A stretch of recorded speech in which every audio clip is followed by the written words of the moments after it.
கிறிஸ்தேசுவுக்குள் அன்பாய் அழைக்கப்பட்ட சகோதர சகோதரிகள், உங்கள் யாவருக்கும் நம்முடைய பிதாவாகிய தேவனுடைய நாமத்தினாலும் நமது அன்பின் கர்த்தர் கிறிஸ்தேசுவின் நாமத்தினாலும் கிருபையும் அன்பும் சமாதானமும் உண்டாவதாக என்கிற அன்பின் வாழ்த்துக்களோடு கூட இம்மட்டும் நடத்தி வந்திருக்கும் நம்முடைய பிதாவாகிய தேவனுக்கு நாம் யாவரும் தனிப்பட்ட விதத்தில் நன்றிகளை எடுத்துக்கொண்டு இப்போதும் கூட நாம் தேவனுடைய தேவ செய்தியை சிறிது நேரம் நாம் தியானிக்கலாம்.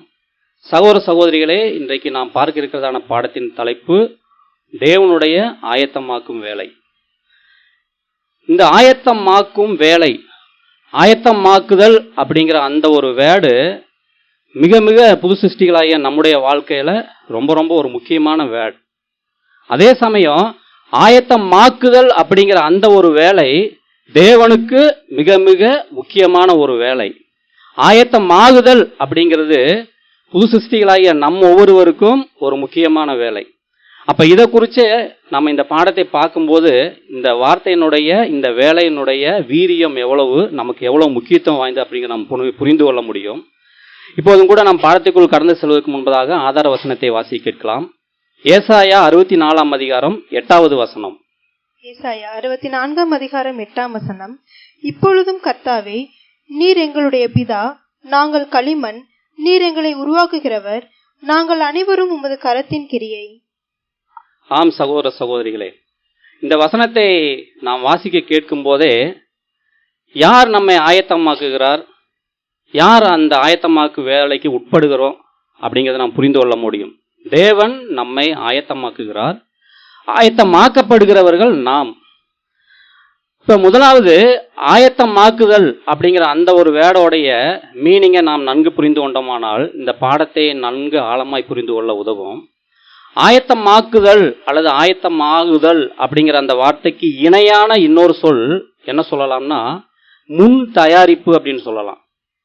ஆயத்தமாகுதல் அப்படிங்கிறதுக்கு இணையான இன்னொரு சொல் முன் தயாரிப்பு. அதாவது ஏதாவது ஒரு செயலை நாம் செய்து முடிக்கணும் அல்லது ஏதாவது ஒன்றை நாம் அடைய வேண்டும் அப்படின்னா அதற்காக நாம் செய்யறோம் பார்த்தீங்களா, ஒரு முன் தயாரிப்பு பணி, அதுதான் ஆயத்தமாகுதல். இப்போ உதாரணத்துக்கு சொல்ல போனோம்னா, இன்னைக்கு ஒலிம்பிக் பரிசு பெறுவதற்காக இன்னைக்கு நிறைய பேர் பிராக்டிஸ் பண்ணிட்டு இருக்காங்க. அது 4 ஆண்டுகளுக்கும் என்னமோ ஒரு முறை வரும்னு நினைக்கிறேன், 5 ஆண்டுகளுக்கு ஒரு முறை வரும். அந்த 5 ஆண்டுகளுக்கு ஒரு முறை வருகிற அந்த ஒலிம்பிக்ல கோல்டு மெடலை அடிப்பதற்காக அவங்க என்ன செய்யறாங்க, அந்த 5 ஆண்டுகளுமே அந்த முன் தயாரிப்பு பணியை அவங்க மேற்கொள்றாங்க. அந்த ஆயத்தமாகுதல், அந்த ஒலிம்பிக் மெடலை பெறுவதற்கான ஆயத்தமாகக்கூடிய அந்த ஒரு செயலை அவங்க தொடர்ந்து செய்யறாங்க அந்த 5 ஆண்டுகளும். இப்படிதான் பிரியமான சகோதர சகோதரிகளே, நம்முடைய பிதாவாகிய தேவனுக்கு ஒரு மாபெரும் வேலை இருக்கு, அது நம் யாவருக்குமே தெரியும். அந்த வேலையில பல்வேறு காலகட்டங்கள்ல பல்வேறு பாத்திரங்களை ஆயத்தமாக்கி முன் தயாரிப்பு செஞ்சு அந்தந்த பாகங்களை நிறைவேற்றுவதற்கு அவர் இந்த முன் தயாரிப்பு பணியை பயன்படுத்தி வருகிறார். இப்போ இது எப்படி அப்படின்னு சொல்லி நம் பழைய ஏற்பாட்டிலிருந்து ஒரு சில உதாரணங்களை நாம் பார்த்தோம்னா ஈஸியா புரிஞ்சு கொள்ளலாம். அதுல நாம் இந்த முன் தயாரிப்பு பணியை புரிந்து கொள்வதற்கு, இந்த ஆயத்தமாக்குதல் அப்படிங்கிற அந்த காரியத்தை புரிந்து கொள்வதற்கு ஒரு 2 கொஸ்டினை கேட்டோம்னா இதனுடைய ஆழத்தை நன்கு புரிந்து கொள்ள உதவும். அது என்னன்னா, முதலாவது எப்படி ஆயத்தமாக்கப்படுகிறாங்க, எப்படி முன் தயாரிப்பு செய்யப்படுகிறாங்க. 2வது கொஸ்டின், எதற்காக முன் தயாரிப்பு செய்யப்படுறாங்க, எதற்காக ஆயத்தப்படுத்தப்படுறாங்க. இப்ப இந்த 2 கொஸ்டின் தான் இதுக்கு முக்கியம். ஃபர்ஸ்ட் எப்படி ஆயத்தமாக்கப்படுறாங்க, அடுத்து எதற்காக ஆயத்தமாக்கப்படுறாங்க. இந்த 2 கொஸ்டினை வச்சு தான் இந்த பாடத்தை நம்ம பார்க்க போறோம். இதுல முதலாவது நாம் பார்க்க இருக்கிறதான உதாரணம் ஆபிரகாம் எடுத்துக்கலாம். இப்ப ஆபிரகாம் தேவனுடைய ஒரு குறிப்பிட்ட காலகட்டங்கள்ல குறிப்பிட்ட பாகத்தை செய்வதற்கு ஆயத்தமாக்கப்பட்ட ஒரு பாத்திரம். அப்போ ஆபிரகாம் எப்படி ஆயத்தமாக்கப்பட்டான்னு சொல்லி நம்ம பார்க்கலாம். அதை பார்ப்பதற்கு முன்பதாக ஆதியாகமம் 12ஆம் அதிகாரம் 1 முதல் 4 வசனங்களை வாசிக்கலாம். ஆதியாகமம் 12ஆம் அதிகாரம் 1ஆம் வசனம் முதல். கர்த்தர் ஆபிராமை நோக்கி, நீ உன் தேசத்தையும் உன் இனத்தையும் உன் தகப்பனுடைய வீட்டையும் விட்டு புறப்பட்டு நான் உனக்கு காண்பிக்கும் தேசத்துக்கு போ. நான் உன்னை பெரிய ஜாதியாக்கி உன்னை ஆசீர்வதித்து உன் பேரை பெருமைப்படுத்துவேன். நீ ஆசீர்வாதமாய் இருப்பாய். உன்னை ஆசீர்வதிக்கிறவர்களை ஆசீர்வதிப்பேன், உன்னை சபிக்கிறவனை சபிப்பேன், பூமியில் உள்ள வம்சங்கள் எல்லாம் உனக்குள் ஆசீர்வதிக்கப்படும் என்றார். கர்த்தர் ஆபிரகாமுக்கு சொன்னபடியே அவன் புறப்பட்டு போனான். லோத்தும் அவனோடே கூட போனான். ஆபிராம் ஆரானை விட்டு புறப்பட்ட போது 75 வயதுள்ளவனாயிருந்தான். பிரியமான சகோதர சகோதரிகளே, வாசிக்க கேட்ட இந்த வசனங்கள் தான் நாம் ஆபிரகாம் எப்படி ஆயத்தமாக்கப்பட்டான்னு சொல்லி பார்க்குறோம். இதை பார்த்துட்டு தான் ஆபிரகாம் எதற்காக ஆயத்தமாக்கப்பட்டான்னு சொல்லி நம்ம பார்க்க போகிறோம். இப்போ ஆபிரகாம் எப்படி ஆயத்தமாக்கப்பட்டாருன்னா, நம்ம இந்த வசனத்தில் வாசித்தோம். ஃபஸ்ட்டு அப்பத்த தேவன் சொல்கிறாங்க, தேவனுடைய வார்த்தையை கேட்குறாங்க, நீங்கள் உங்கள் சொந்த நாட்டை, சொந்த இனத்தை, குடும்பத்தை விட்டு நீங்கள் நான் சொல்கிற தேசத்துக்கு போங்கன்னு சொல்லி அந்த தேவனுடைய வார்த்தையை கேட்குறாங்க. அப்படியே தேவனுடைய வார்த்தையை ஆபிரகாம் ஆரானில் இருக்கும்போது கேட்டபோது அவருக்கு வயசு என்ன? 75. அப்ப 75 ஆண்டுகள் அவர் சொந்த தேசமாகிய ஆரான்ல வாழ்ந்திருக்கார், சொந்த பந்தங்களோடு வாழ்ந்திருக்கார், சொந்த குடும்பங்களோடு வாழ்ந்திருக்கார். அப்ப 75 வயசுல முதல்ல தேவனுடைய வார்த்தை அவருக்கு வருது, இது எல்லாத்தையும் விட்டுட்டு நான் காட்டுற தேசத்துக்கு நீங்க கிளம்பி போங்க அப்படின்னு. அப்ப நல்லா யோசித்து பாருங்க, 75 ஆண்டுகள் ஒரு இடத்துல வாழ்ந்திருக்கார், ஒரு குறிப்பிட்ட ஜனபந்தங்களோடு வாழ்ந்திருக்கார், குடும்பங்களோடு வாழ்ந்திருக்கார். டக்குன்னு அந்த 76வது வயசுல நீங்க இதை விட்டு போங்கன்னு சொல்லும்போது அவருக்கு மனசுல ஒரு வலி வந்திருக்காதா? அவரும் மாம்சத்தில் தானே இருந்திருக்கார். கண்டிப்பா ஒரு பிரிந்து செல்லும் போது ஒரு வலி இருந்திருக்கும். ஆனாலும் அவர் தேவனுடைய வார்த்தைக்கு மதிச்சு அதற்கு கீழ்ப்படிஞ்சு என்ன செய்யறாரு? இது எல்லாத்தையும் விட்டுட்டு போறார். அப்போ அந்த முன் தயாரிப்பு பணியில எப்படி ஆயத்தமாக்கப்பட்டார்னா, அதனுடைய இனிஷியல் ஸ்டேஜ், ஆரம்ப நிலை இதுதான். அப்ப அங்க அவருக்கு ஒரு வலி, ஒரு பெயின் கண்டிப்பா இருந்திருக்கு. ஆனாலும் என் தேவனுக்கு நான் கீழ்ப்படிவேன் அப்படின்னு சொல்லிட்டு எல்லாத்தையும் விட்டுட்டு அவர் கிளம்புறார். இப்படியே அவருடைய வாழ்க்கையில பல தயாரிப்பு பணிகள் நடக்குது. ரெண்டாவது, நேரத்தை கருதி இன்னொரு கடைசியா ஒரு உதாரணத்தை மட்டும் இவருடைய லைஃப்ல பார்க்கலாம். கடைசியா ஒரு மிகப்பெரிய ஒரு தயாரிப்பு பணி எப்ப நடக்குது அப்படின்னா, தன்னுடைய சொந்த மகன் 100வது வயசுல உன்னுடைய சொந்த மகனை எனக்காக பலி செலுத்து அப்படின்னு தேவன் கேட்கும்போது அவருடைய மனசுல ஒரு பெயின் வந்திருக்காதா?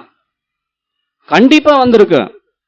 100 ஆண்டுகள் குழந்தை இல்ல, 100வது வயசுல ஒரு ஆண் மகனை தேவன் தர்றாங்க. மகனை கொடுத்ததையும் அந்த மகனை தனக்கு பணி செலுத்துன்னு சொல்லி தேவன் சொன்னதும் அதை செய்ய அவர் மனம் வந்துட்டாரு. ஆனாலும் அவருடைய இருதயத்துல பெயின் இருந்திருக்கும். ஆனாலும் அவர் மனம் தன்னுடைய மகனை தேவனுக்கு என்று படைத்தார். அப்ப அந்த டிராவல் பார்த்தீங்களா, ஆபிரகாமுடைய வாழ்க்கையில ஒவ்வொரு சம்பவங்களும் அவர் ஆயத்தமாக்கப்பட்டார். எப்படி ஆயத்தமாக்கப்பட்டார்னா, இந்த சம்பவங்கள் மூலமா ஆயத்தமாக்கப்பட்டார். சரி, எதற்காக ஆயத்தமாக்கப்பட்டார் அப்படின்னு சொல்லி நம்ம பார்த்தோம்னா, அதாவது அவருடைய வாழ்க்கை, ஆபிரகாமுடைய வாழ்க்கை விசுவாசத்திற்கும் பொறுமைக்கும் நீண்டகால பயிற்சியா இருந்துச்சு. விசுவாசத்திற்கும் பொறுமைக்கும் அவருடைய வாழ்க்கை, தேவன் எப்போது அவருடைய லைஃப்ல என்ட்ரானாங்களோ, இடைப்பட ஆரம்பிச்சாங்களோ, அதிலிருந்து அவருடைய முடிவு வரைக்குமே நீண்ட கால பயிற்சியா இருந்துச்சு. எதற்காக? விசுவாசத்திற்கும் பொறுமைக்குமாக.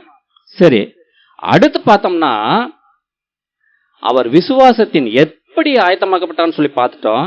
எதற்காக ஆயத்தமாக்கப்பட்டார் அப்படின்னா, விசுவாசத்தின் தகப்பனாக வேண்டும் என்பதற்காக. இன்னைக்கு விசுவாசத்தின் தகப்பனாக நான் ஃபர்ஸ்ட் யார் நமக்கு ஞாபகத்துக்கு வர்றாங்க?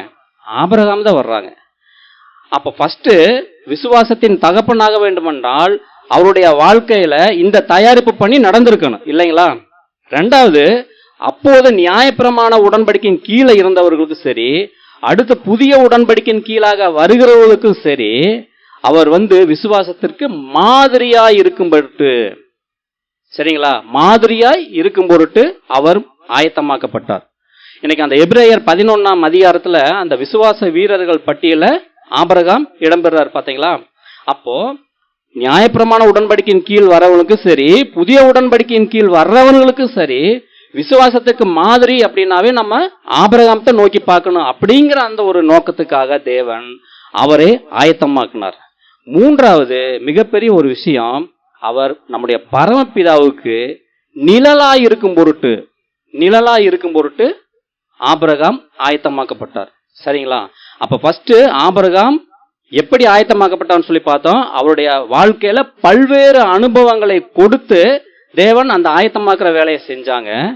எதற்காக ஆயத்தமாக்கப்பட்டார்னா, அவர் விசுவாசத்துக்கு மாதிரியா இருக்கும் பொருட்டு. சரிங்களா?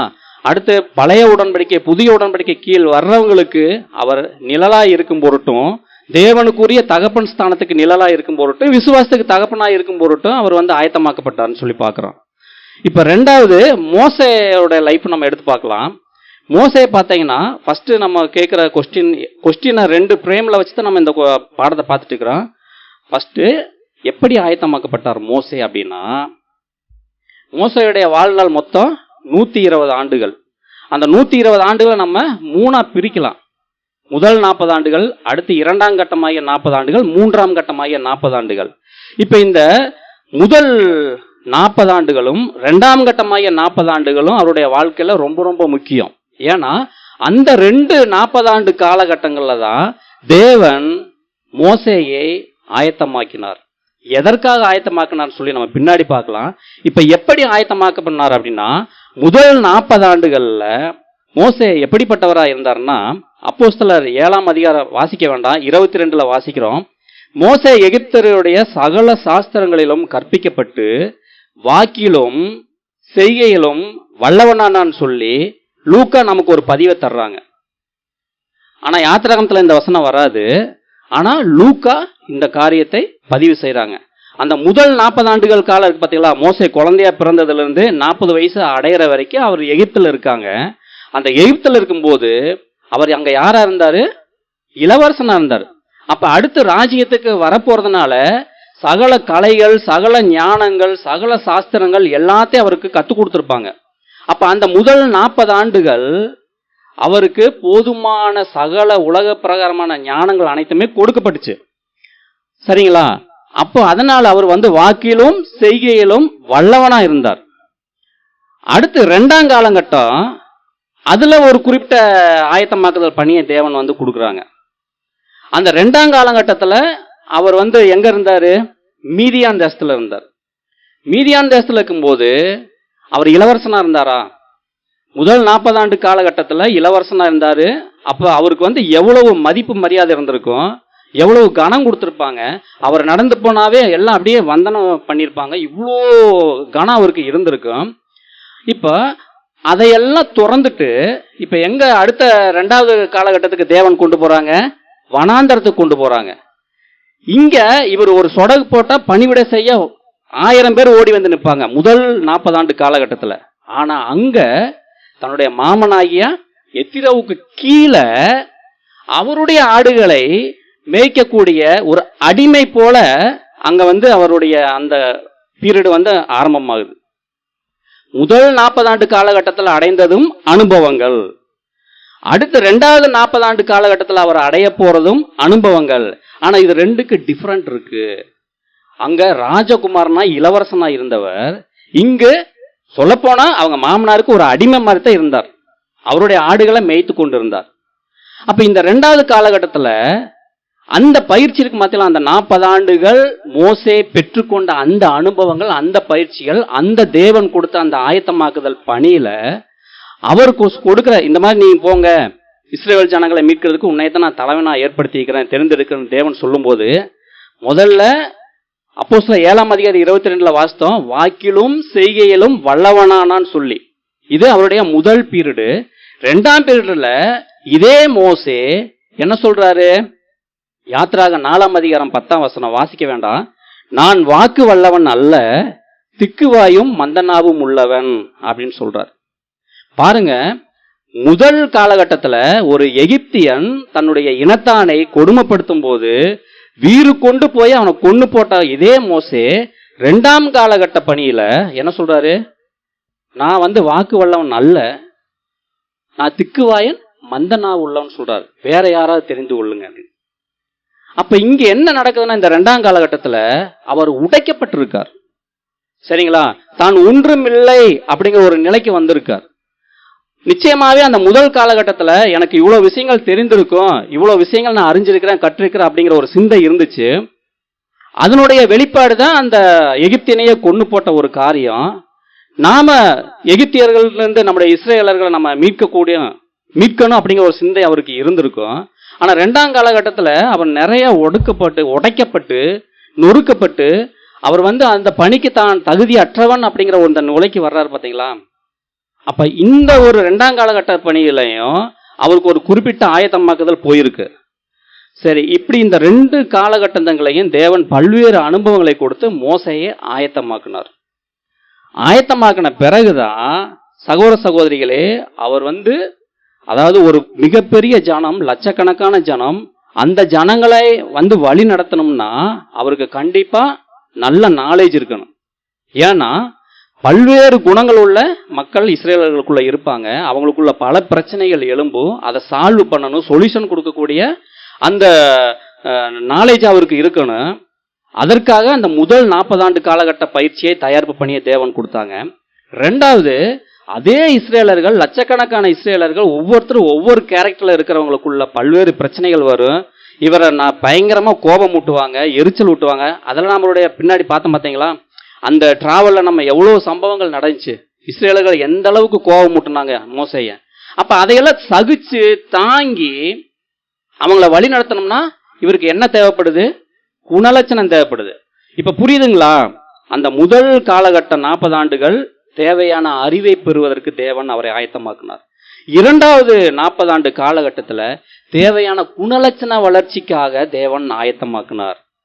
அப்போ ஒரு தலைவனுக்கு அறிவு முக்கியம், குணலட்சணம் முக்கியம். அதற்காக மோசையுடைய அந்த 80 ஆண்டு கால வாழ்க்கையை தேவன் 2ஆக பிரித்து அறிவையும் குணலட்சணத்துக்கு தேவையான பயிற்சிகளையும் அனுபவங்களையும் கொடுத்து ஆயத்தமாக்கினார். சகோதர சகோதரிகளை, அடுத்த 120வது வயசு, 81 120வது வயசுக்கு 3வது 40 ஆண்டு காலகட்டத்துல அவர் செய்த அந்த மகத்தான பணி நமக்கு தெரியும் இல்லைங்களா. இப்படித்தான் நாம அடுத்த யோசேப்பை சொல்ல முடியும், தாவீது, இப்படி முற்பதாக்கள் ஒவ்வொருத்தரையும் சொல்லிட்டு வர முடியும். அவங்க ஒவ்வொருத்தருடைய வாழ்க்கையில அவங்க செய்ய வேண்டும்னு தேவன் வச்சிருந்த அந்த பணியை நிறைவேற்றுவதற்கு அவங்களுக்குன்னு சொல்லி ஆயத்தமாக்குகிற பணியை தேவன் செஞ்சாங்க. ஆயத்தமாக்குதலுக்கான பல்வேறு அனுபவங்களை கொடுத்து அவங்கள உருவாக்குனாங்க. இப்போ நாம என்ன செய்ய போறோம்னா, இப்ப கடைசி முற்பிதாவாகிய யோவான் ஸ்நானகனை நம்ம பார்க்கலாம். ஏன்னா அந்த யோவான் ஸ்நானகனை வச்சுதான் இந்த பாடம் நமக்கு அமைஞ்சிருக்கு. சகோதர சகோதரிகளே, இந்த யோவான் ஸ்நானகன் இதுக்கு முன்னாடி 2 பேரை பாட்டு வந்த பார்த்தீங்களா, அதே கொஸ்டினை வச்சுதான் இவரையும் பார்க்க போறோம். யோவான் ஸ்நானகன் எதற்காக ஆயத்தமாக்கப்பட்டார், எப்படி ஆயத்தமாக்கப்பட்டார்னு சொல்லி அடுத்து பார்க்கலாம். ஃபர்ஸ்ட் எதற்காக ஆயத்தமாக்கப்பட்டார் அப்படிங்கிற கொஸ்டினுக்கு நம்ம பதில் தேடணும்னா, நீண்ட நாட்களாய் இஸ்ரேலுக்கு வாக்களிக்கப்பட்ட மேசியாவை அறிமுகப்படுத்துகிற அந்த ஒரு மாபெரும் வேலைக்காக யோவான் ஸ்நானகன் ஆயத்தமாக்கப்பட்டார். அந்த வேலை தேவனுடைய தெய்வீக திட்டத்துல ஒரு முக்கியமான வேலை. அந்த வேலையை நிறைவேற்றக்கூடிய ஒரு பாத்திரமாக இருக்கும் பொருட்டு யோவான் ஸ்நானகன் ஆயத்தமாக்கப்பட்டார். சரி, இவர் எப்படி ஆயத்தமாக்கப்பட்டார்னா, சகோதர சகோதரிகளே, யோவானை குறித்து நம்ம தேவதூதன் சொன்ன ஒரு சாட்சியை நம்ம வாசிக்கலாம். லூக்கா 1ஆம் அதிகாரம் 15வது வசனம். லூக்கா 1:15.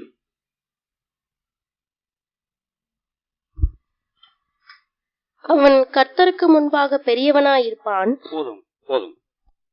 ஆம், தேவதூதன் யோவான் ஸ்நானனை குறித்து சொன்ன ஒரு சாட்சி என்னன்னா, கர்த்தருக்கு முன்பாக பெரியவனாயிருப்பான். சரி, வேதாகமத்துல கர்த்தருக்கு முன்பாக பெரியவங்களா இருப்பாங்க அப்படின்னு சொல்லி சாட்சி பெற்ற 2 பேரை நம்ம பார்க்க முடியும். ஒன்னு யோவான் ஸ்நானகன், இன்னொன்று நமது ஆண்டவராகிய இயேசு கிறிஸ்து. பிரியமான சகோதர சகோதரிகளை, வேற முற்பிதாக்கள்ல நிறைய பேர் தேவனுக்காக நின்றுருக்காங்க, நிறைய காரியங்கள் செஞ்சிருக்காங்க. அப்போஸ்தலர்கள் தேவனுக்காக, கிறிஸ்துவுக்காக மிகப்பெரிய காரியங்கள் செஞ்சிருக்காங்க. யாருக்குமே இந்த வார்த்தை கொடுக்கப்படல. ஆனா யோவான் ஸ்நானகனுக்கும் அடுத்து நமது ஆண்டவராய் இயேசு கிறிஸ்துவுக்கும் கர்த்தருக்கு முன்பாக பெரியவங்களா இருப்பாங்க அப்படிங்கிற ஒரு மேன்மை மிகுந்த சாட்சி கொடுக்கப்பட்டிருக்கு. அப்ப யோவான் ஸ்நானகன் இந்த சாட்சியை பெறுவதற்கு அவரை தகுதிப்படுத்தினது எது, அவருக்குள்ள காணப்பட்ட குவாலிட்டி, தரம் என்ன அப்படின்னு சொல்லி நம்ம பார்த்தோம்னா, யோவான் ஸ்நானகன் தேவனுடைய அந்த ஆயத்தமாக்குற வேலைக்கு பார்த்தீங்களா, அந்த முன் தயாரிப்பு பண்ணியிருக்கு பார்த்தீங்களா, அந்த வேலைக்கு தன்னை 100% கீழ்ப்படுத்தி கொண்டார், தன்னை முழுமையாக உட்படுத்தி கொண்டார். அவர் தன்னை உட்படுத்தி கொண்ட அந்த கீழ்ப்படிதல் தான் அவர் அந்த ஒரு மேன்மையான சாட்சியை பெறுவதற்கு காரணமா அமைஞ்சான். தேவனுடைய மாபெரும் வேலையின் ஒரு குறிப்பிட்ட பகுதியை நிறைவேற்றக்கூடிய பாத்திரமாக, சரிங்களா, தேவனுடைய மாபெரும் வேலையின் ஒரு குறிப்பிட்ட காலப்பகுதியில் ஒரு குறிப்பிட்ட பாத்திரத்தை பயன்படுத்தி இருப்பார். அப்போ அந்த பாத்திரங்களை பயன்படுத்துகிற அந்த வேலையில அந்த வாய்ப்பை பெற்றிருக்கிற ஒவ்வொரு பாத்திரங்களுக்கும் கர்த்தர் சொல்லுகிற ஒரு காரியம் என்னன்னா, ஏசாயா 52 அதிகாரம் 11வது வசனத்தில் வாசிக்கலாம்.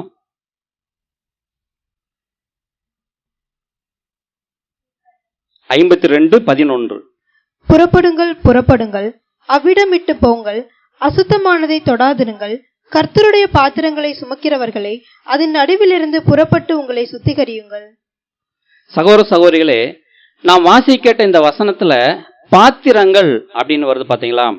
அந்த பாத்திரங்கள் என்பதற்கு செர்மன் புக், அதுல அதாவது பிரசங்க புத்தகத்துல 187வது பக்கத்துல சகோதரர் ஒரு வாசகம் சொல்றாங்க.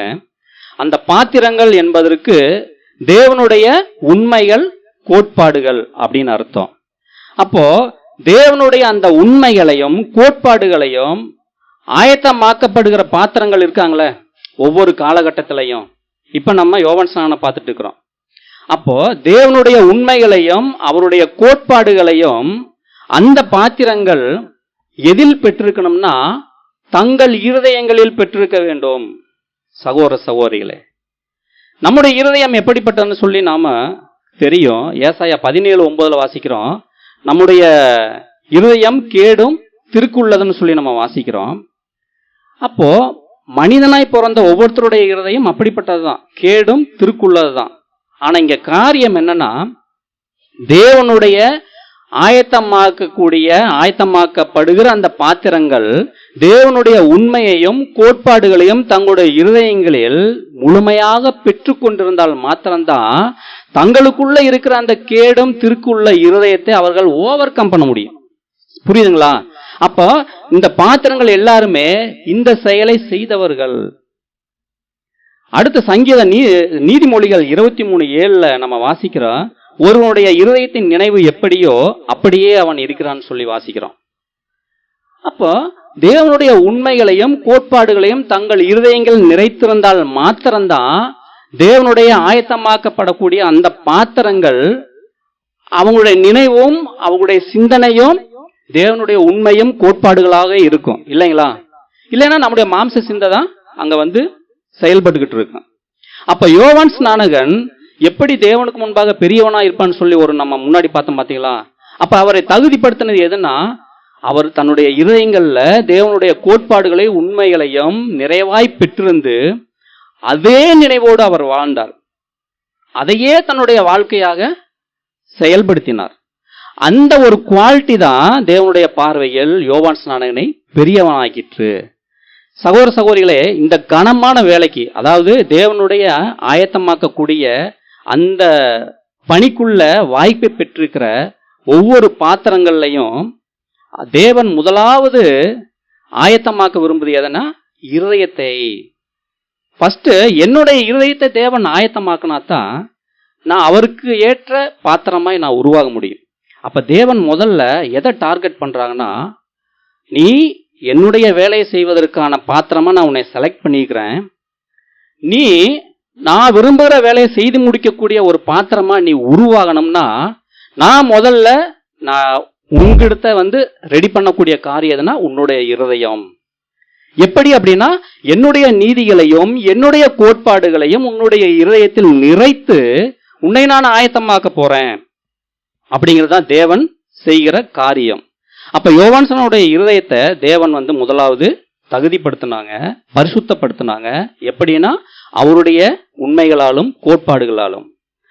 சகோதர சகோதரிகளே, நாம் மத்தேயு 8ஆம் அதிகாரத்தில் வாசிக்கிறோம், அதாவது இருதயத்தில் சுத்தம் உள்ளவர்கள் தான் பாக்கியவான்க, அவங்க தான் தேவனை தரிசிக்க முடியும்னு சொல்லி. இந்த வசனங்கள்லாம் எதைத்தான் நமக்கு கற்றுக் கொடுக்க வருது அப்படின்னா, இருதய பரிசுத்தம் தான் ஃபர்ஸ்ட். அந்த இருதய பரிசுத்தத்தை இருதயத்தை ரெடி பண்ண பிறகுதான் அவங்க தேவனுக்கு ஏற்ற பாத்திரமாக உருவாக முடியும் அப்படிங்கிறத நம்ம பார்க்குறோம். சரி, அந்த இருதயத்துல உருவாகிற பரிசுத்தம்னா என்ன அப்படின்னா, தேவன் பேரிலும். இது ஒரு முக்கியமான பாயிண்ட். நம்ம சொல்றோம் பரிசுத்தம் பரிசுத்தம் பரிசுத்தம்னு. அப்ப ஏன் இருதயத்துல உருவாகிற பரிசுத்தம் எப்படிப்பட்டதா இருக்கும்னா, தேவன் பேரிலும் அவருடைய நீதியின் பேரிலும் அவருடைய சத்தியத்தின் பேரிலும். சரிங்களா? தேவன் பேரிலும் அவருடைய நீதியின் பேரிலும் அவருடைய சத்தியத்தின் பேரிலும் பயபக்தி கொள்ளுதல். சரிங்களா? ரெண்டாவது, பரிசுத்தம் அற்றது அசுத்தமானது எல்லாவற்றிலையும் வெறுப்பு கொள்வது. புரியுதுங்களா? அப்ப நம்முடைய இருதயத்துல உருவாகிற பரிசுத்தம் எப்படிப்பட்டதா இருக்கும்னா, இந்த 2 பாயிண்ட் தான். அப்ப யோவான் ஸ்நானனுடைய இருதயம் இப்படிப்பட்டதா தான் இருந்துச்சு. அந்த குவாலிட்டி தான் அவர் தேவனுடைய பார்வையில் பெரியவனாக காண செஞ்சிச்சு. சங்கீதம் 45:7 நமது ஆண்டவரை குறித்து வாசிக்கிறோம். நீர் நீதியை விரும்பி அக்கிரமத்தை வெறுக்கிறீர். சகோதர சகோதரிகளே, நீதியை விரும்பி அக்கிரமத்தை வெறுக்கிற நமது ஆண்டவராய் இயேசு கிறிஸ்துவும் தேவன் பேரிலும் அவருடைய சத்தியத்தின் பேரிலும் அவருடைய நீதியின் பேரிலும் பயபக்தி கொண்டவராய் இருந்தார். அசுத்தமான யாவற்றின் மீதும் பரிசுத்தமற்ற யாவற்றின் மீதும் அவர் வெறுப்புள்ளவராய் இருந்தார். அதைத்தான் அந்த வசனங்கள் நமக்கு சுட்டி காண்பிக்கிறது. இந்த பரிசுத்தமான இருதயம் கொண்ட இந்த யோவான் ஸ்நானனுடைய வாழ்க்கையில இந்த பரிசுத்தமான இருதயம் எப்படி வெளிப்பட்டுச்சு அப்படின்னு சொல்லி பார்த்தோம்னா, சகோதர சகோதரிகளே, தேவன் பேரிலும் அவருடைய நீதியின் பேரிலும் சத்தியத்தின் பேரிலும் யோவான் ஸ்நானன் கொண்டிருந்த அந்த பயபக்தி அவருடைய பிரசங்கத்துல வெளிப்பட்டதை நாம் பார்க்க முடியும். எப்படி அப்படின்னா, மத்தேயு 3ஆம் அதிகாரத்துல நம்ம வாசிக்க வேணாம். அப்பதான் மத்தேயு 3ஆம் அதிகாரத்துல யோவான் ஸ்நானன் இன்ட்ரோடியூஸ் ஆவார். வனாந்தரத்துல இருந்து அந்த சத்தம் வரும். அப்ப அவர் என்ன சொல்லுவாரு, பரிசேயர்கள் சதுசேயர்களை பார்த்து விரியன் பாம்பு குட்டிகளேன்னு கண்டனம் பண்ணுவார். அந்த இடத்துல நம்ம பார்த்தோம்னா, அவர் வனாந்தரத்துல இருந்தவர். ஆனா பரிசேயர் சதுசேயர் ஜனங்கள் மத்தியில மிகவும் பிரபலமா இருந்தவங்க. ஜனங்கள் அந்த பரிசேயர்கள்ட்ட எவ்வளவு ஒரு கனம் காட்டியிருப்பாங்க. பரிசேயர் நடந்து போனாவே எல்லாம் நின்று வணக்க வந்தன சொல்றவங்களா இருந்திருப்பாங்க. ஆனா அதே பரிசேயர் சதுசேயர் இவர்கிட்ட ஞானஸ்நானம் பெறும்படி வரும்போது என்ன சொல்றாரு, விரியன் பாம்பு குட்டிகளேன்னு முகத்துக்கு முகம் அடிக்கிறார். இந்த தைரியம் எப்படி வந்துச்சு அப்படின்னா, அதுதான் அவருடைய இருதயம் பரிசுத்தமா இருந்துச்சு. தேவன் பேரிலும் நீதியின் பேரிலும் அவருடைய சத்தியத்தின் பேரிலும் பயபக்தி கொண்ட அந்த ஒரு காரியம் அவருடைய பிரசங்கத்துல வெளிப்பட்டுச்சு.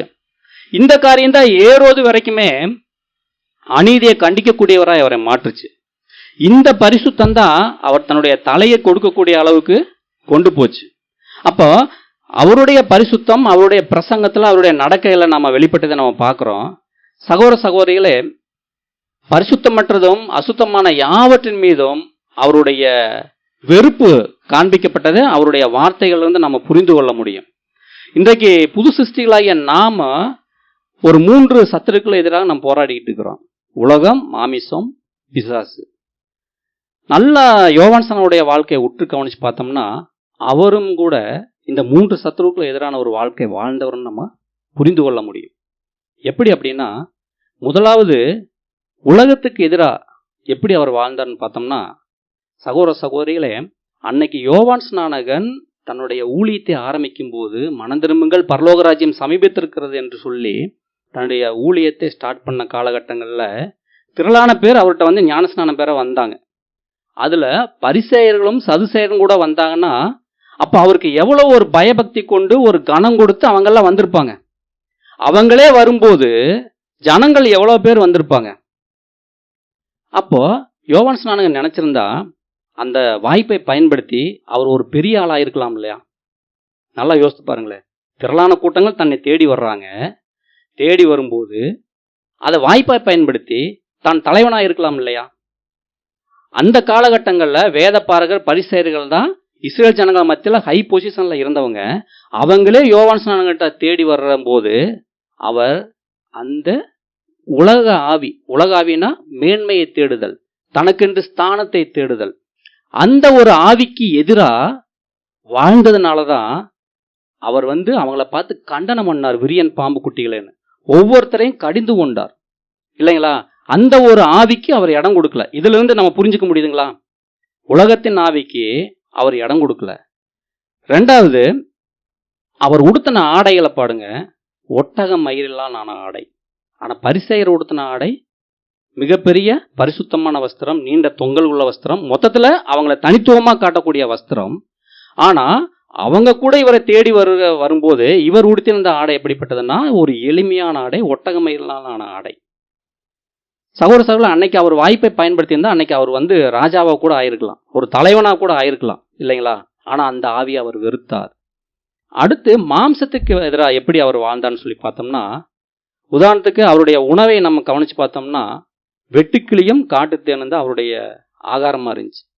ஏன் உணவுக்கு மாம்சத்துக்கு நம்ம லிங்க் பண்ணி சொல்ல முடியும் அப்படின்னா, நம்முடைய மாம்சத்தினுடைய உணர்வுகளை வளர்ப்பதற்கும் கண்ட்ரோல் பண்ணுவதற்கும் உணவுக்கு ஒரு நெருங்கின தொடர்பு இருக்கு. ஏன் இந்த யோவான் ஸ்நானகன் இப்போ பிரபலம் ஆயிட்டாரு, சுற்றுப்புற இருக்கிற ஊர்கள் இருந்தாலும் ஞானஸ்நானம் பெற வர்றாங்க. இவர் ஒரு ஆடம்பரமான உணவை தேர்ந்தெடுத்துக்கலாம் இல்லையா? ஆனால் அப்படி போகலை. ஆனால் அவர் கடைசி வரைக்கும் வெட்டுக்கிளியும் காட்டுத்தேன்னு அவருடைய உணவாக இருந்துச்சு. அவருடைய வசிப்பிடம் வனாந்தரமாக இருந்துச்சு.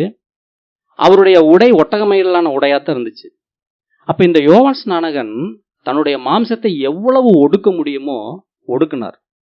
இப்போ அந்த மாம்சத்தினுடைய ஆணிவேர் என்ன அப்படின்னா சுயம் இல்லைங்களா? நம்முடைய மாம்சத்தினுடைய ஆணிவேர் சுயம். அந்த சுயத்தை அவர் அழிப்பதில் அவர் உணவில் கூட கண்ட்ரோலாக இருந்தான்னு சொல்லி நம்ம பார்க்குறோம். பிரியமானவர்களே, அவர் எப்படி தன்னுடைய சுயத்தை அழித்தார் அப்படின்னு சொல்லி பார்த்தா, எப்படி அவர் சுயத்துக்கு எதிரான வாழ்க்கை வாழ்ந்தார்னு சொல்லி நம்ம பார்த்தோம்னா, அவர் தாழ்மையில நிறைஞ்சிருந்தார். அந்த தாழ்மையில ஒருத்தர் நிறைஞ்சிருந்தாலே அவர் சுயத்துக்கு எதிரான வாழ்க்கை வாழ்கிறான்னு சொல்லி நம்ம சொல்ல முடியும். யோவான் ஸ்நானகன் எப்படி தாழ்மையில நிறைஞ்சிருந்தார், அவர் சுயத்துக்கு எதிரான மாம்சத்துக்கு எதிரான வாழ்க்கை வாழ்ந்தார்னு சொல்லி நம்ம கண்டுபிடிக்க முடியும்னா, அவருடைய வார்த்தையிலேருந்தே நம்ம சொல்ல முடியும். என்னன்னா, என்னிலும் வல்லவர் ஒருத்தர் வர்றார், அவருடைய செருப்பை கலட்டுறது கூட எனக்கு தகுதி இல்லை அப்படின்றார். இது சாதாரணமா இந்த வார்த்தை வந்துருமா சொல்லுங்க? அந்த டயத்துல இயேசு கிறிஸ்து அறிமுகம் படுத்தப்படாததுக்கு முன்னாடி இவர் இப்ப பயங்கர பிரபலமா இருக்கார், சரிங்களா? அப்ப இவர் அந்த கூட்டத்தின் மத்தியில சொல்றாரு, எனக்கு பின்னாடி ஒருத்தர் வல்லவர் வர்றார், அவர் என்னிலும் வல்லவர், என்னிலும் பெரியவர், அவருடைய செருப்பை அவருக்கு கூட எனக்கு தகுதி இல்லை. அப்படிங்கும்போது அவர் எந்த அளவுக்கு மாம்சத்துக்கு எதிராய் சுயத்துக்கு எதிராய் தாழ்மையில் நிறைந்தவராய் வாழ்ந்திருக்கார். அடுத்து சொல்றாரு, அவர் பெருக வேண்டும், நான் சிறுக வேண்டும். இது எப்பேற்பட்ட ஒரு சாட்சி! சாதாரண ஒரு இருதயத்துல இந்த வார்த்தை வந்து விடுமா? அப்ப தேவனுடைய உண்மைகளும் கோட்பாடுகளும் தன்னுடைய இருதயத்தில் நிரம்ப பெற்று அதற்காக தன்னுடைய வாழ்க்கையை அர்ப்பணித்த இந்த யோவான் ஸ்நானகன் உலகத்துக்கு எதிராக வாழ்ந்தார், உலக ஆவிக்கு எதிராய் மாம்சத்திற்கு எதிராய் வாழ்ந்தார். சரி, இவர் சாத்தானுக்கு எதிராக எப்படி வாழ்ந்தார்னு பார்த்தோம்னா, இந்த தேவனுக்கு முழுமையா கீழ்ப்படிந்து வாழ்றதே சாத்தானுக்கு எதிராய் வாழ்ற வாழ்க்கை இல்லைங்களா? தேவனுக்கு ஒரு நபர் முழுமையா கீழ்ப்படிந்து வாழ்கிறார் என்றால் அவர் சாத்தானுக்கு எதிராய் வாழ்கிறார்னு அர்த்தம். அப்ப இந்த 3 காரியங்கள், இந்த சம்பவங்களை வைத்து நம்மால் சொல்ல முடியும், புது சிருஷ்டிகளாக நாம மாத்திரம் இன்னைக்கு உலகம் மாமிசம் பிசாசுக்கு எதிராய் போராடிட்டு இருக்கல. அன்றைக்கு பரிசுத்த ஆவி பொழிந்தருளப்படுறதுக்கு முன்னாடி வாழ்ந்த கடைசி முற்பிதாவாகிய யோவான் ஸ்நானகனே உலக ஆவிக்கும் மாம்சத்திற்கும் சாத்தானுக்கு எதிரான ஒரு வாழ்க்கை வாழ்ந்திருக்கார். புரியுதுங்களா? அப்போ இதுல இருந்து நம்ம என்ன பார்த்துக்கிறோம்னா, யோவான் ஸ்நானகன் இப்படியாக ஆயத்தம் பண்ணப்பட்டார். எதற்காக ஆயத்தம் பண்ணப்பட்டார்னா, அவருக்கு தேவனுடைய தெய்வீக திட்டத்துல ஒரு மாபெரும் பாகமாகிய மேசியாவை அறிமுகப்படுத்துற வேலைக்காக அவர் ஆயத்தமாக்கப்பட்டார்னு சொல்லி நம்ம பார்க்கிறோம். சகோதர சகோதரிகளே, நம்ம ஏற்கனவே பார்த்துருக்கிறோம், தேவனுடைய பார்வையில் 2 பேர் பெரியவங்களா இருந்தாங்க. ஒன்று யோவான் ஸ்நானகன், இன்னொன்று நமது ஆண்டவராய் இயேசு கிறிஸ்து. இயேசு கிறிஸ்து அவர் பெரியவராய் இருந்தார். இன்னைக்கு புது சிருஷ்டிகளாகிய நாம் நம்முடைய ஓட்டத்தை ஜெயங்கொண்ட வகுப்பாராய் ஓடி முடிக்கும் போது அவருடைய சரீரத்தின் அங்கமாய் மாறுகிறோம். நம்முடைய தலை பெரியவராய் இருக்கும்போது நமக்கும் அதில் பங்கு கிடைக்குமா கிடைக்காதா? நிச்சயம் கிடைக்காத. இயேசு கிறிஸ்துவே சொல்றாங்க, வாசிக்கலாம், மத்தேயு 11ஆம் அதிகாரம் 11வது வசனம். ஸ்திரீகளிடத்திலே பிறந்தவர்களில் யோவான் ஸ்நானனை பார்க்கிலும் பெரியவன் ஒருவனும் எழும்பினதில்லை. ஆகிலும் பரலோக ராஜ்யத்தில் சிறியவனாய் இருக்கிறவன் அவனிலும் பெரியவனா இருக்கிறான் என்று உங்களுக்கு மெய்யாகவே சொல்லுகிறேன். பாத்தீங்களா? இயேசு கிறிஸ்து சொல்றாங்க, ஸ்திரீகளிடத்தில் பிறந்தவர்களில் யோவான் ஸ்நானனை காட்டிலும் பெரியவன் இல்லை, ஆனா பரலோக ராஜ்யத்தில் சிறியவனா இருக்கிறவங்க யோவான் ஸ்நானனை காட்டிலும் பெரியவங்களா இருக்கான்னு சொல்லி, பரலோக ராஜ்ய வாய்ப்பை இன்னைக்கு 1,44,000 பேர் பெற போறாங்க. அந்த சிறியவன்கிறது எதை குறிக்குதுன்னா, மகிமையிலே நட்சத்திரத்துக்கு நட்சத்திரம் விசேஷித்திருக்குன்னு சொல்லி படிக்கிறோம் பாத்தீங்களா? அந்த 1,44,000 பேருக்குள்ளாக அவர்கள் பெறப்போகிற மகிமைக்குள்ளாக வித்தியாசங்கள் இருக்கு.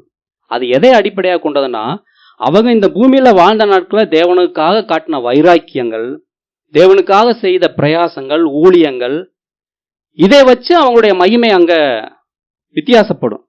அதுல கடைசியா இருப்பாருன்னு சொல்லுவோம் பாத்தீங்களா, அவர் கூட இந்த யோவான் ஸ்நானனை காட்டிலும் பெரியவரா இருப்பாராம்.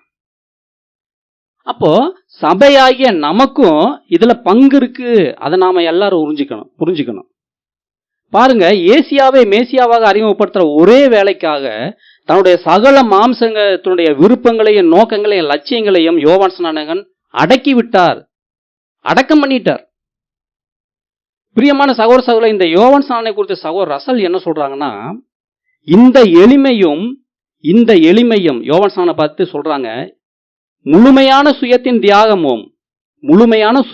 தியாகமும் தேவனுடைய நீதியான சித்தத்தை நிறைவேற்றும் என்கிற இவருடைய ஒரே நோக்கமும்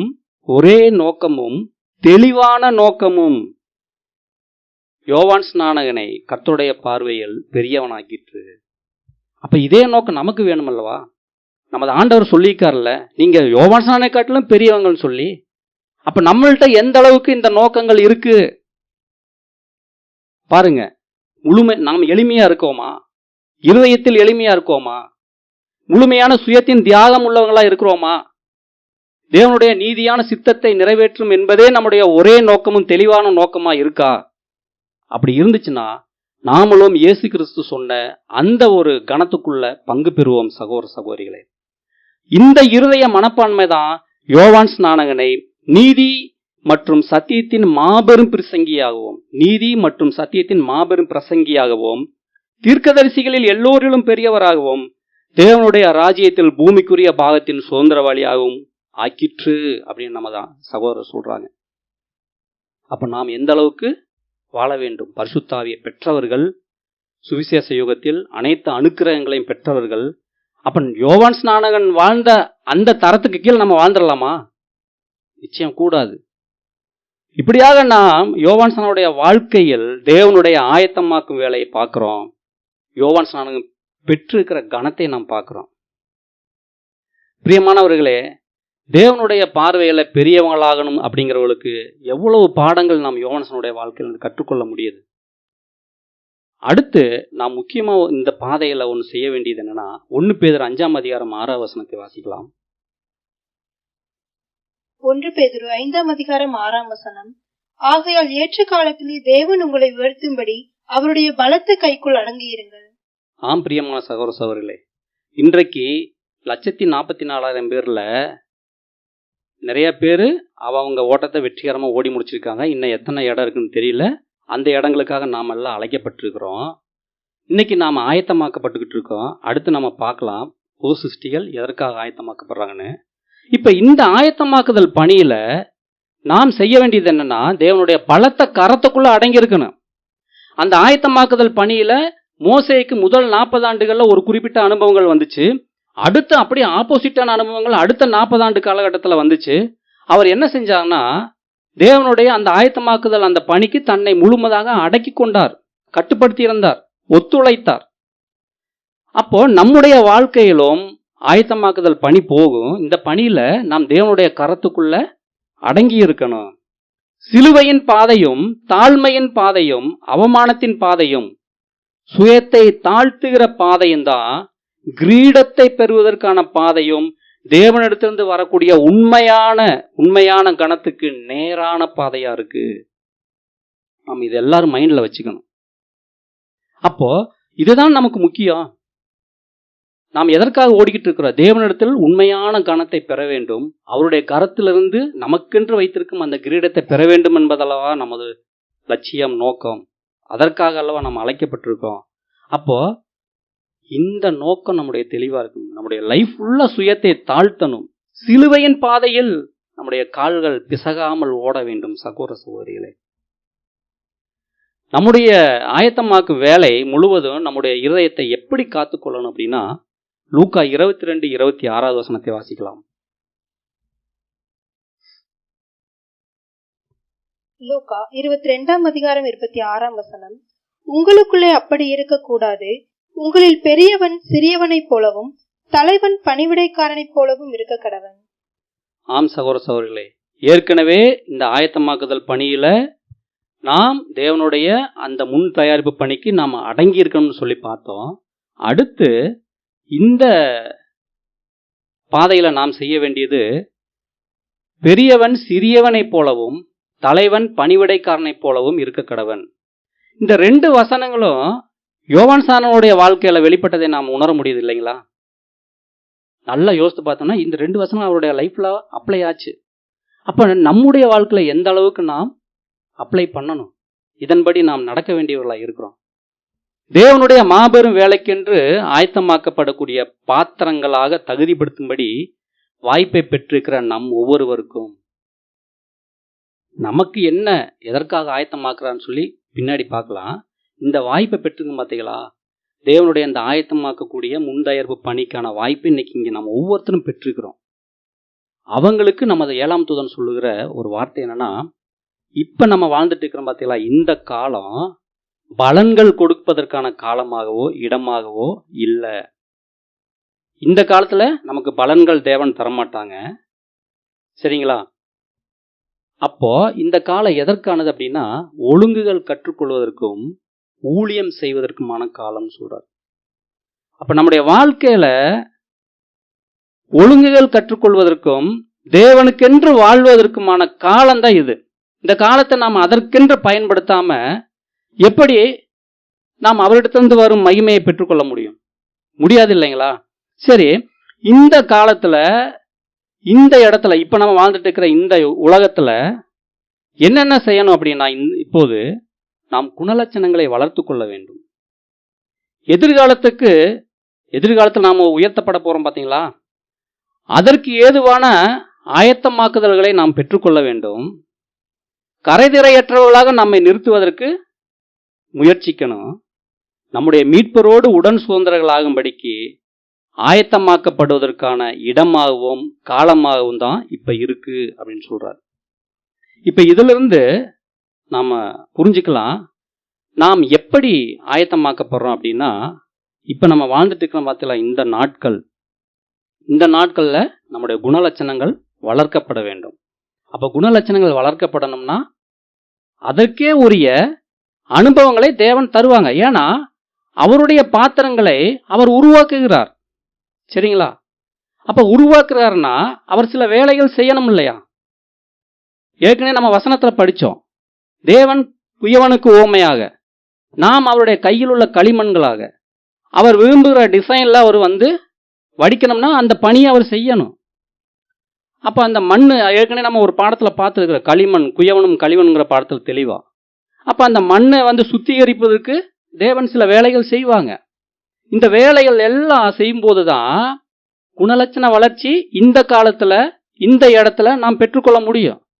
அப்போ நமக்கு வருகிற ஒவ்வொரு அனுபவங்களையும் நாம் என்ன பார்வையில பார்க்கணும் அப்படின்னா, நான் தேவனுடைய பாத்திரம், தேவன் என்னை உருவாக்கிட்டு இருக்காங்க, என்னை ஆயத்தமாக்கிட்டு இருக்காங்க. எதற்காக அப்படின்னா அவருடைய மாபெரும் ஒரு வேலைக்காக.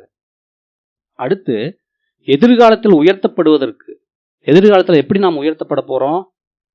தேவனுடைய வலது பாரசத்துல கிறிஸ்துவ அமர்ந்திருக்கார், கிறிஸ்துவோடைய வலது பாரசத்துல நாம் அமர போகிறோம்.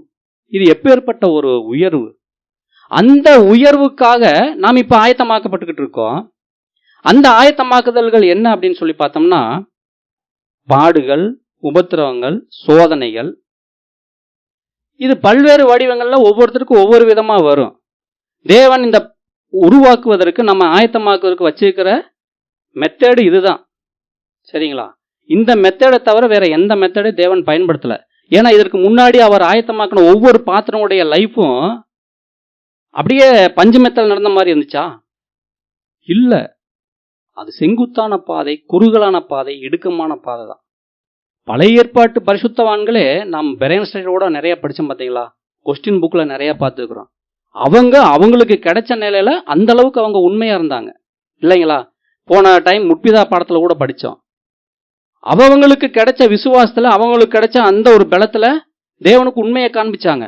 ஆனா இன்றைக்கு பரிசுத்த ஆவியை பெற்றிருக்கிற நாம் அப்ப எந்த அளவுக்கு இந்த ஏற்பாடுகளுக்குள்ள நம்மை உட்படுத்தி கொள்ள வேண்டும். ஆனா நம்ம அதை அநேகம் தரம் செய்யறதில்ல.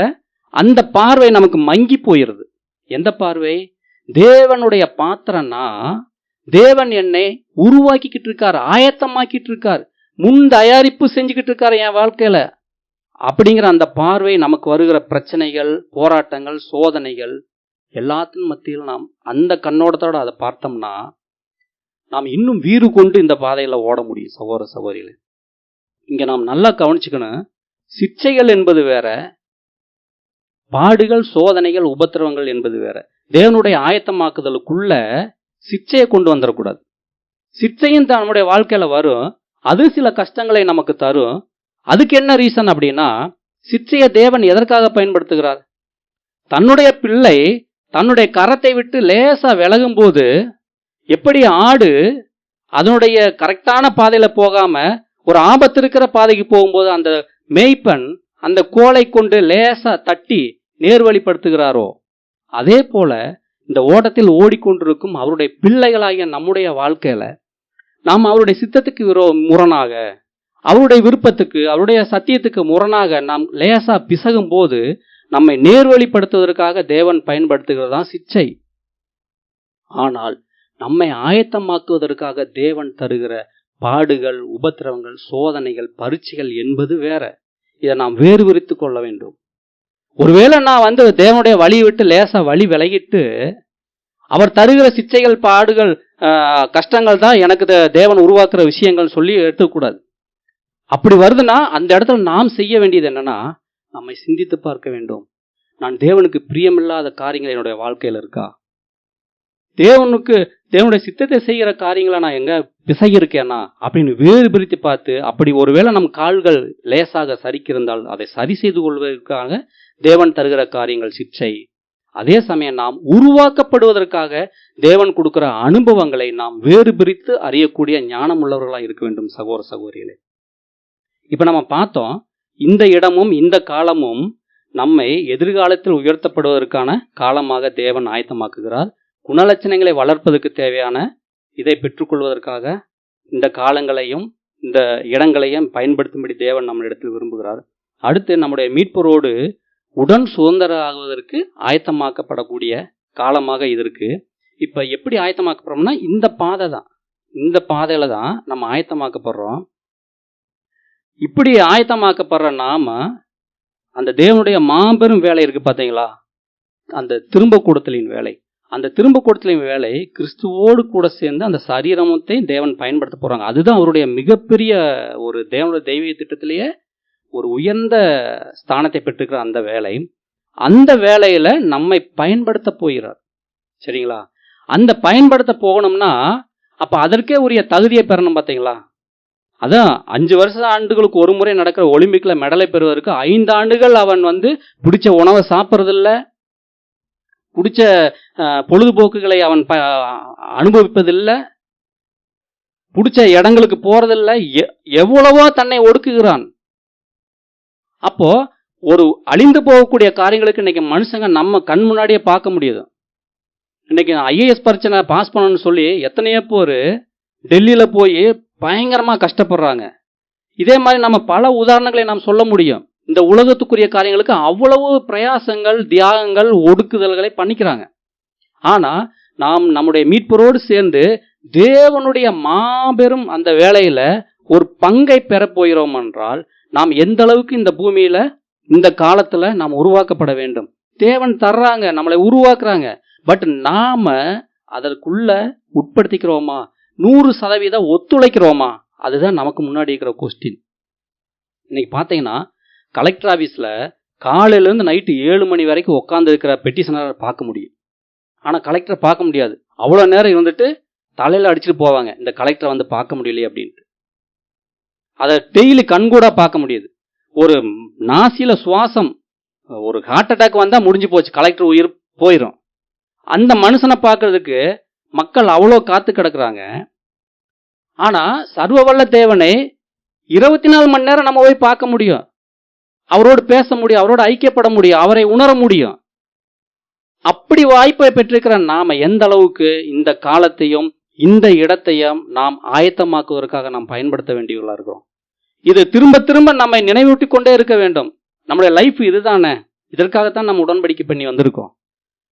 அப்போ இந்த லைஃப்ல தேவன் நம்மை ஆயத்தமாக்கும்படி வணையும்படி கொடுக்கிற ஒவ்வொரு அனுபவங்களுக்கும் நம்மை 100% உட்படுத்திக் கொள்ள வேண்டும். நாம் பார்த்த உதாரணங்கள்ல யோவான் ஸ்நானம் வரைக்கும் பார்த்த காரியங்கள் மாதிரி அப்படி செய்தால் மாத்திரம்தான் நாம் அந்த தேவனுடைய அந்த ஒரு மாபெரும் பணியில ஒரு பங்கை பெற முடியும். சகோதர சகோதரிகளே, தேவனுடைய வேலைக்கென்று ஆயத்தமாக்கப்பட்ட ஒவ்வொரு பாத்திரங்களும் தங்களை முழுமையாக கீழ்ப்படுத்தினாங்க.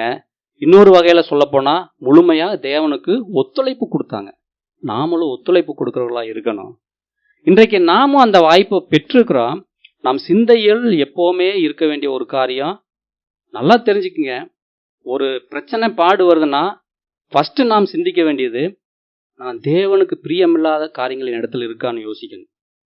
அப்படி நன்கு சிந்திச்சு அப்படி இருந்தால் அதை சரி பண்ணிக்கணும். சரி பண்ணிட்டாவே அந்த சிச்சை சரியாயிரு. பட் நம்ம இந்த ஓட்டத்தை ஓடி முடிக்கிற வரைக்கும் பரீட்சைகளும் சோதனையும் பாடுகளும் டிராவல் பண்ணும். இது ரெண்டையும் போட்டு குழப்பிக்கூடாதுங்கிறத நம்ம அடிக்கடி வலியுறுத்துற காரியம். அப்படி வருகிற பாடுகள் உபத்திரவங்கள்ல நாம் எந்த அளவுக்கு நம்முடைய சுயத்தை அழிக்கிறோம், மாம்சத்தை அழிக்கிறோம், எந்த அளவுக்கு உலகத்தை ஆவியை வெறுக்கிறோம், எந்த அளவுக்கு பிசாசுக்கு எதிர்த்து நிற்கிறோம், இந்த 3 கொஸ்டினை பார்த்தோம்னா நான் சரியா தேவனுடைய ஆயத்தமாக்குகிற அந்த பணிக்குள்ளதான் இருக்கிறேன் அப்படிங்கிற நாம் ஒவ்வொருவருமே கன்ஃபார்ம் பண்ணிக்க முடியும். சகோதர சகோதரிகள், நம்முடைய வாழ்க்கையில ஒரு பிரச்சனை வருதுன்னா இந்த ரெண்டையும் நம்ம வேறு பிரிச்சு அறிய கத்துக்கணும். அதுதான் நாம் வெற்றி பெறுவதற்கு நம்மை வழி நடத்தும்.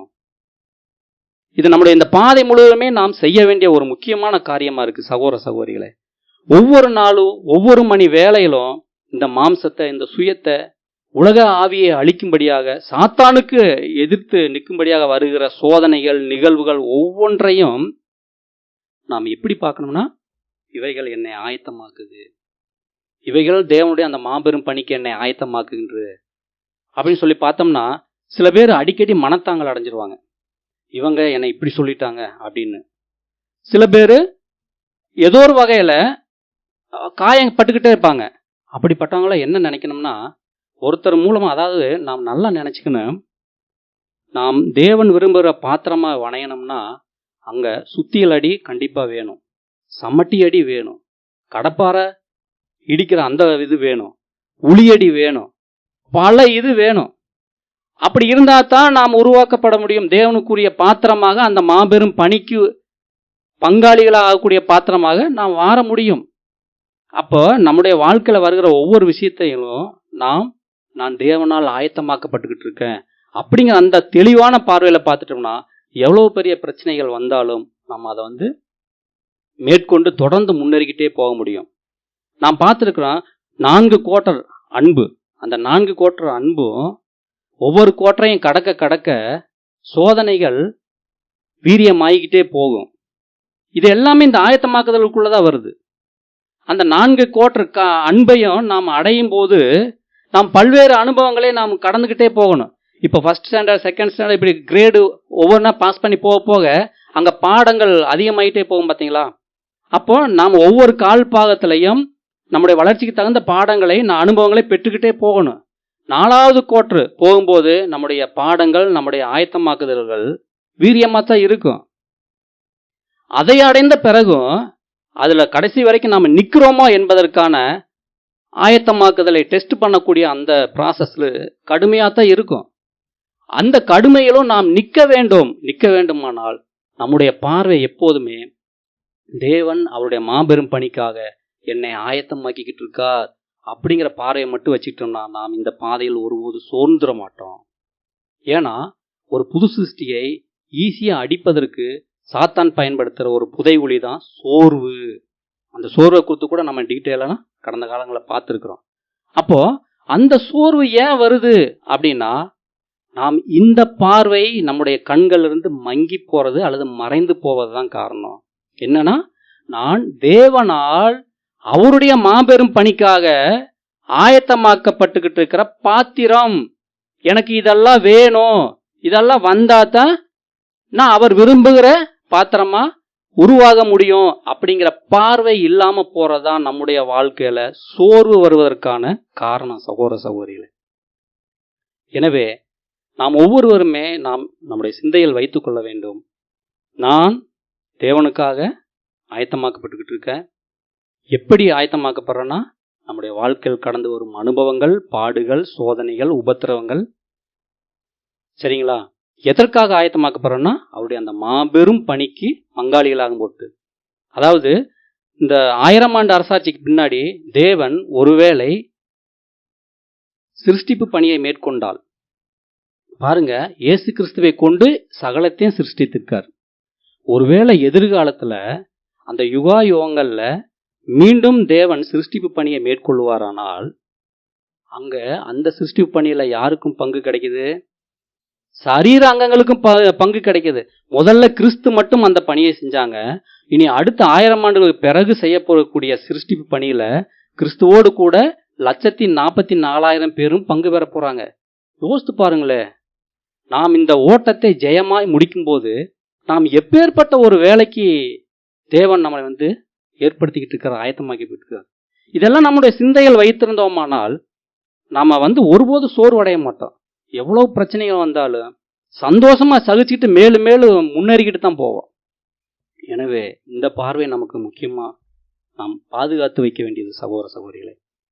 நாம இந்த மாம்சத்தில் இருந்து கொண்டே மாம்சத்துக்கு எதிரான வாழ்க்கை, இந்த உலகத்துல இருந்துகிட்டே இந்த உலகாவிக்கு எதிரான வாழ்க்கை, இப்படி நாம் வாழ்ந்து பிசாசுக்கு இடம் கொடுக்காமல் வாழும்போது சகோதர சகோதரிகளே, நாம் தேவன் விரும்புகிற பாத்திரமாக அந்த ஆயத்தமாக்கக்கூடிய பணிக்கு முற்றிலும் ஒத்துழைப்பு தருகிறவர்களாக நம்மை நிறுத்திக் கொள்ள முடியும், காப்பாற்றிக் கொள்ள முடியும். நாமும் அந்த ஒரு மாபெரும் பணியில் ஒரு வாய்ப்பை பெற்றுக்கொள்ள முடியும். சகோதர சகோதரிகளே, தேவன் தாமே நாம் ஒவ்வொருவரும் ஆசீர்வதித்து வாழ்ந்துட்டு வராங்க. ஆமென்.